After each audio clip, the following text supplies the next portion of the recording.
you were a Democrat. I was Have you my always whole been a life. Democrat? Really? I first voted for Bill Clinton and voted Democrat every single year until, November. And what do you think of Trump now? What do you think of his policies on deportation? You know what? I can't tell you specifics about his policies, but what I will tell you is that it was not for Donald Trump, we might still be living next to gang members because everything changed after he was elected. So you feel a lot safer now that he's in the White House again? I do, because he's taking it seriously. The Democrats simply ignored it. They said it was lies. They won't talk to people who have been victimized by this. Now, I know you said you were a gun owner. I am. Yeah. Are you a gun owner? Now we are. Because of this? Yes. Mm-hmm. So you've turned from like a Democrat, Bill Clinton supporter to now a gun owner. Did you think that would happen? Never in my life. I'm the last person, absolutely the last person. I used to have a group called Teachers United for Immigrant Rights. We can't just have anyone cross the border. And if they're showing us that their intentions are not to live in a peaceful way with us, then why not deport them? And so people are arguing about the policies of that, and they're talking about due process. But I think we need to look at, do we interpret due process for people who have crossed our border illegally differently than U.S. citizens? Because I think we also have due process, right? I mean, we're talking about the right to live peacefully. I think illegal immigration, mass migration was one of the biggest turning points and one of the reasons why many independents, such as myself, voted in mass for Donald Trump to the point where he won the popular vote. First time a Republican won that popular vote status in 20 years. Yeah, Kamala Harris sure as hell made history, all right. And the fact that this is some of the number one critiques I have about Democrats and liberals, they have a bad habit, a bad tendency to ignore and dismiss concerns that other people have if it doesn't, highlight Democrats in the best light. And we're going to talk about a lot about illegal aliens and all that stuff, because this issue, it woke up everybody to the concerns of what will happen if you just allow people to just come over here unvetted. You don't control your immigration process. You just have your door open. Common sense stuff. If I leave my door wide open and someone just waltz into my house, I open myself up to danger. And it took us living under Joe Biden for people to understand the reality of these ideas. And this is what I'm saying. Theories, Democrats love to push these theories. Oh, theoretically, we should all kumbaya. You can import people in here who don't, for the most part, was cultured or raised with similar values than with America, and you expect them to work out. Canada is starting to wake up to this too with multiculturalism. Everyone knows that multiculturalism cannot work for a cohesive, united country. You can't have that. Multiculturalism it divides people, honestly, right? This is why you get these things like black culture. You're leading in with a race-based culture, and they have conflicting values with another culture. What do you think is going to happen? Racial division, right? Racial conflict, which is what's going on right now. And I got this clip I want to prop up here. Hopefully I don't get copyrighted because she has some background music. We'll see how it goes. But she's going to highlight Democrat fatigue, because I think that is the core of black fatigue. Because many people in the black community, 77% of black men voted for the Democratic Party in 2024, 92% of black women voted for the Democratic Party in 2024. And Democrat fatigue is at the core of black fatigue, because of the fact that the black community bought into the left-wing ideology of the Democratic Party and their ideologies. It's what's pushing this entitlement. It's what's enabling a lot of these bad behaviors in the black community, in my purview. But let me know what you guys think in the comment section. But here, we'll play the clip and then we'll return back to the topic at hand. Let's take a look. Democrats and Democrat officials are the worst. Democrat politicians are seriously exhausting. I'm tired, and I've been tired, honestly, for the past 12 years dealing with Democrats. And I'm tired. The most thing that I'm tired of the lies. These people are straight up liars. I'm tired of the fear-mongering. The way these people like to push propaganda and push false narratives to try and scare their constituents to continue to vote for them, that's it for me. I'm tired of the wokeness, all these woke agendas and just this woke ideology that the Democrats continue to push. I'm tired of that. I'm tired of the hypocrisy. These people don't mean what they say or say what they do. They're a bunch of hypocrites.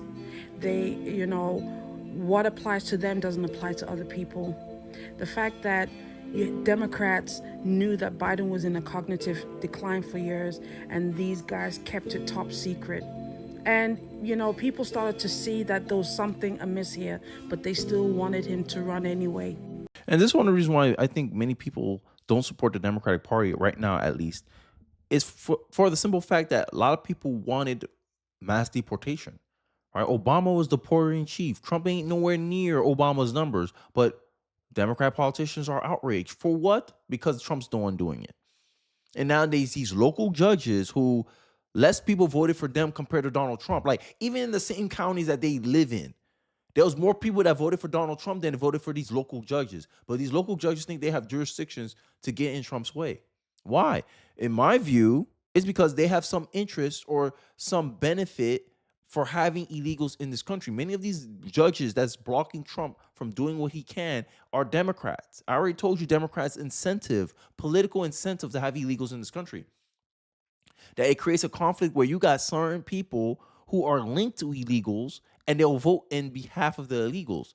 And this is the party that Democrats cater to. They cater to a group of people that do not necessarily have the best interests at heart for America, as you saw from the intro.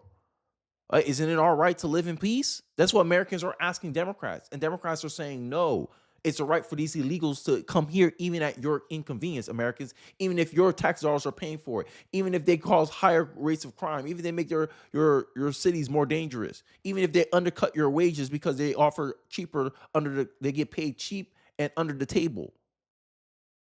It doesn't matter. It matters the benefit of these foreigners. And Americans said, oh, hell nah. You're not going to put me last in my own country. Just like you're not going to put me last in my own house. And Democrats still haven't woken up to it. So now they're resorting to lawfare. Make it make sense. Here's Stephen Miller. Love him. The head of policy at the Trump administration. And here's his take about the continuing attacks from judges on Trump's administration. And a local judge in Boston ordered the flight grounded and has now trapped ICE officers in Djibouti with these savage monsters having to guard and protect them 24/7 in a location with no appropriate facilities, no detention space, no detention beds, nothing, putting their lives in line. They have to watch them 24/7.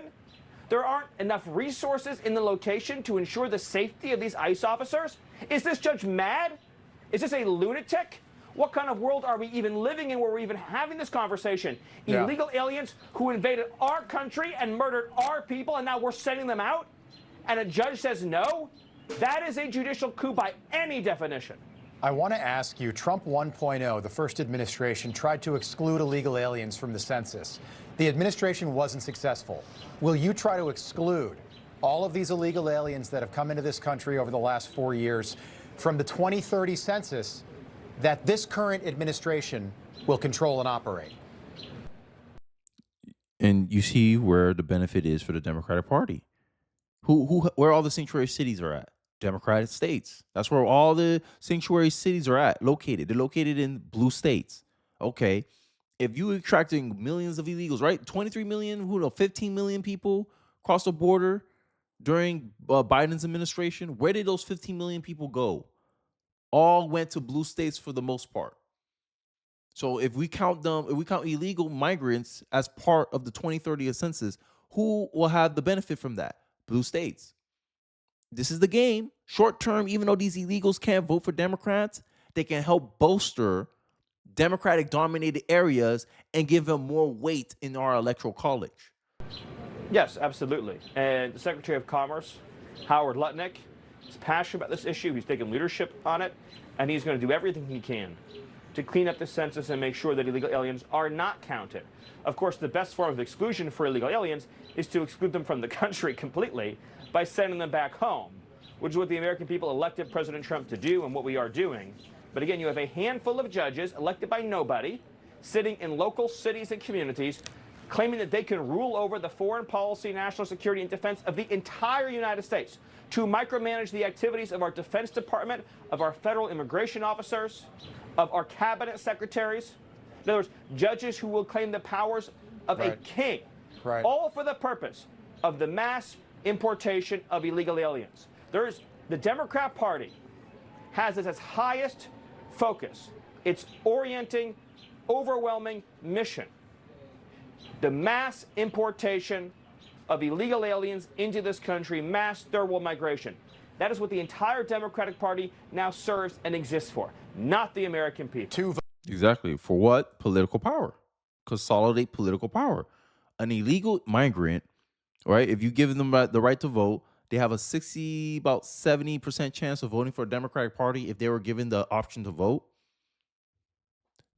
Democrats see illegal migrants, for the most part, as importing Democratic voters into the country. Oh, we lost Texas by 1 million voters. Okay, we need 1 million illegals to mass migrate into Texas, right? Oh, we can't do it. Okay, hey, how many voters we need for to win the presidential election? Okay, if we keep increasing the electoral votes of California, it'll get to the point where the minute we get California finishes voting, we tip the electoral college in our favor. These are some of the games they play. Okay, we're gonna put these things. We're gonna make sure the biggest populations are blue states, so that way we get more House seats. We have more influence over Congress. We have more influence over bills that's being passed in our country. This is why California has such a influence over our politics, because they have the most congressmen in our administration, in our federal government, because of the census. And I bet you, if we don't count illegals as part of the census, some of those House seats are going to go bye-bye. And this is why Democrats care so much about illegals staying in our country. And I hope you guys understand, like, the motivations here. I think it's blatantly clear what they're trying to do. And I think that Americans have to vote accordingly. Hey, we can't give these people more power. We can't give these people more influence. This is an agenda that needs to be passed. Hey, Republicans are going to get behind this. Let's put in more Republicans, even if they resist Trump. Half of them will resist Trump. 50% of something passing is better than only 20% of something passing. Because this is the warning I'll give to my fellow American citizens, my countrymen, is that if we I understand, end of the day, Republicans are not perfect. Yes, I understand half of them are only there for their own political benefit and own political gain. But that's the majority in the Democratic Party. 80% of the Democratic Party are like that. Only 50% of the Republican Party is like that. I'll say I'd rather take my chances with a 50% probability of something passing versus a 20% possibility. Because you know, if you give Democrats more power during the midterms, they'll continue to do what they're already doing right now: obstruct Trump. Oh, you want voter registration law? Obstruct. Oh, you want to pass Doge cuts? Obstruct. Yes, I know we're dealing this with Republicans, but Trump has more political sway with Republicans. He can be able to pressure Republicans. We will be able to pressure Republicans more than we are to Democrats, because Democrats finished losing the election, and look how they still operate themselves. Look how they still carry themselves. They won't learn nothing. I'd rather take my chance with the Republicans. But that's how I see it. Let me know how you see it in the comment section below. But each to hear your thoughts, your commentary, your views on the comment section. Don't forget to like, comment, subscribe. Please share this video if you feel so inclined. It really does help me out in the algorithm. And I'll catch you guys on the next one. Peace.